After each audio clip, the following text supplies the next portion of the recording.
Egunon, 24 de marzo de 1975.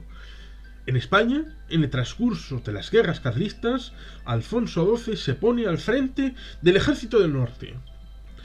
Una efeméride que, aunque pueda parecer extemporánea, este 24 de marzo de 1875 tiene mucho significado y significante tanto hacia atrás como hacia adelante. ¿Por qué? Porque el día 27 de diciembre de 1874 el general Martínez Campos sale de Madrid hacia Sagunto, requerido por los alfonsinos valencianos para que se pronunciara, recibiendo un telegrama con el texto "Naranjas en condiciones, expresión en clave", ideada por los conservadores valencianos para que dirigiese el movimiento. Y el 29 de diciembre se produjo el pronunciamiento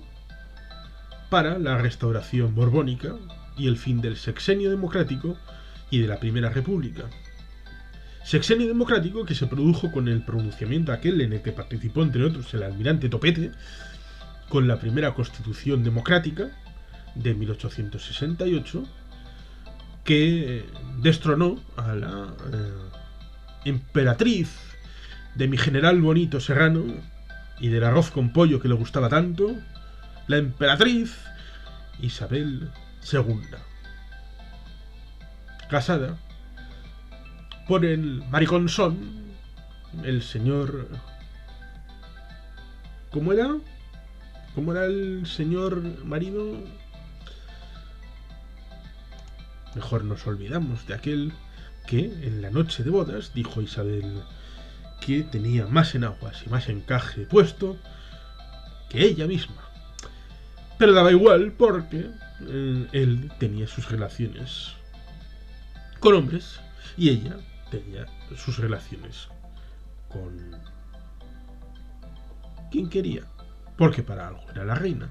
Y es curioso porque se hizo la lucha de las guerras carlistas, así llamadas, por ejemplo la primera,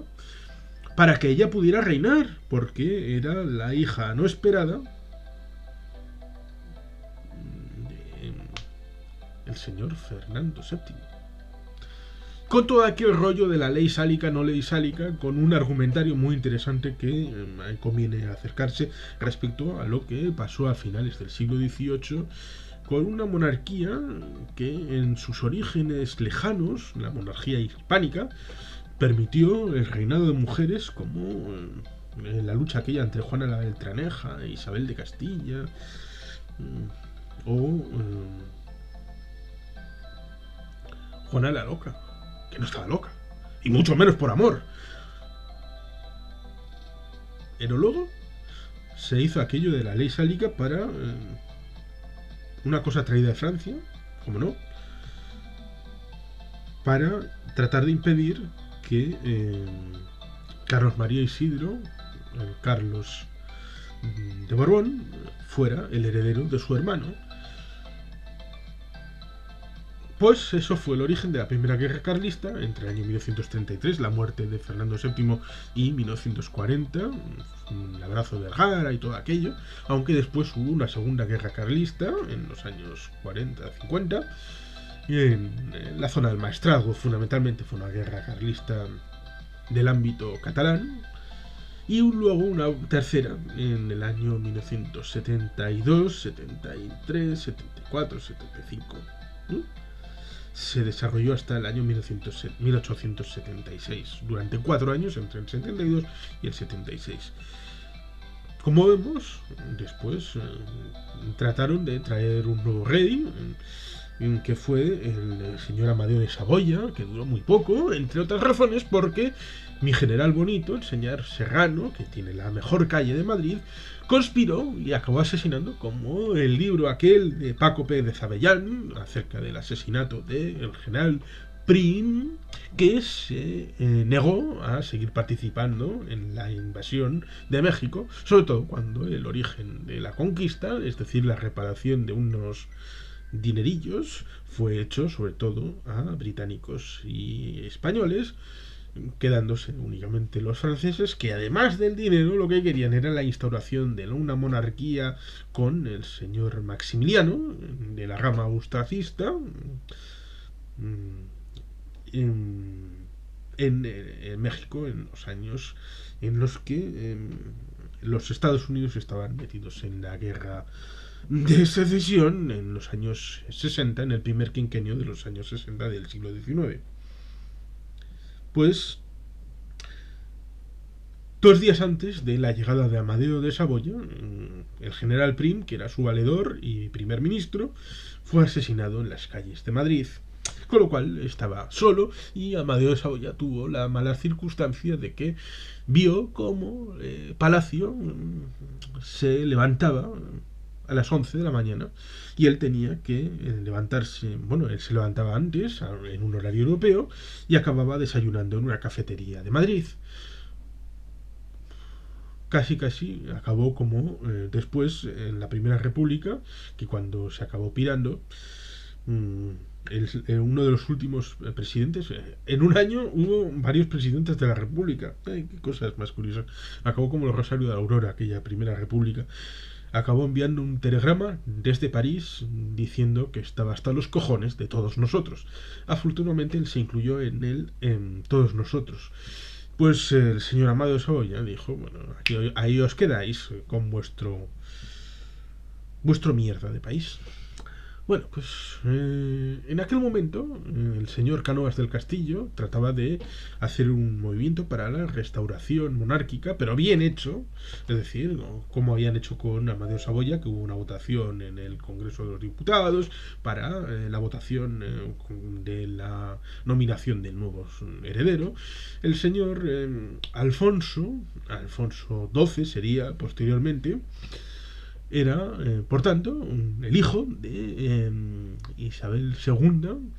que tuvo que ir a la carrera en 1868, camino de París, en donde se estableció, aunque parando en el Hotel Londres de Donostia, brevemente. Hay clases y clases. Pues se instruyó en la Academia Militar de Sandhurst y hubo una serie de manifiestos, el manifiesto de los persas, vamos, una historia muy interesante que conviene ser repasada. Y como digo, estaba el tema de lo que había pasado con el fin de la República, con aquella entrada triunfal de Pavía en 1874 en el Congreso de los Diputados, haciendo desarme de la República. Y bueno, pues entrando en un periodo distinto, porque en aquel momento había 3 elementos que se conjugaban, como era la guerra en Cuba, una guerra pequeñita, aunque bueno, importante,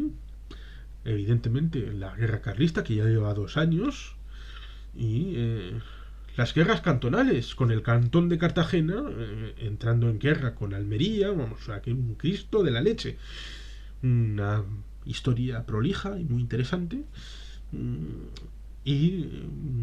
por tanto aquella duda de quién debía de ser el sucesor, porque como digo, el general Bonito, el general Serrano, que tenía pretensiones con otro de los pretendientes que también estaba por allí moviendo los hilos desde París. Recomiendo leer el libro de Paco Pérez Avellán, difunto, descanse en paz, respecto al asesinato de Prim, muy interesante. Pues había una serie de dudas, como digo, y estaba el tema del pronunciamiento, porque, como digo, Cánovas quería hacer las cosas legalmente y con calma y con tranquilidad, pero el elemento militar quería hacer las cosas rápido. Ya, venga. Y claro, en ese periodo de inestabilidad, porque había vuelto a establecerse una especie de estado paralelo en la zona norte, con territorios de Vizcaya, Guipúzcoa, Álava y Navarra, aunque hay que poner sobre la mesa el valor respecto al hecho de que, si bien el elemento foral fue un elemento fundamental y clave en la primera guerra carlista, que luego en cierta medida forjó el abrazo de Vergara, aunque el señor Espartero se lo pasó por el forro de las pelotillas con decretos de 1841 respecto a las aduanas y al pase foral, diciendo, bueno, hasta ahora la ley, pero a partir de ahora el pase foral me lo paso por los ovarios, porque ya no es el signo de los tiempos tener algo tan antiguaya. Bueno, pues esas formas de hacer y de pensar en la transformación de lo que, si la fuerza hace el derecho, la fuerza es el derecho, que algo así diría Canós del Castillo,